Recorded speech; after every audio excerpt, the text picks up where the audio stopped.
समाचार हो। देश के चौकीदार जी जरेला शहर बाजार हो। देश के चौकीदार जी मणिपुर से आइल समाचार हो। देश के चौकीदार जी साहेब करेले अमेरिका के दौरा, ना हिलवेले मणिपुर के ब्यौरा। एज काहे सौतेला व्यवहार हो। देश के चौकीदार जी जरेला शहर बाजार हो। देश के चौकीदार जी मन की बात ना मणिपुर की बात करो। बाइडन से ना सीएम से मुलाकात करो।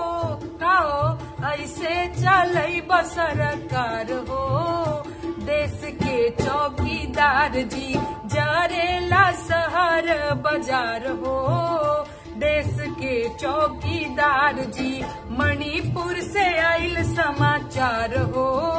देश के चौकीदार जी देश विदेश में घूमे में आगे, आपन देश के समस्या से भागे।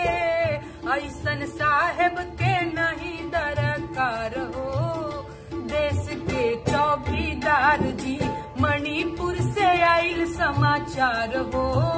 देश के चौकीदार जी जरेला शहर बाजार हो।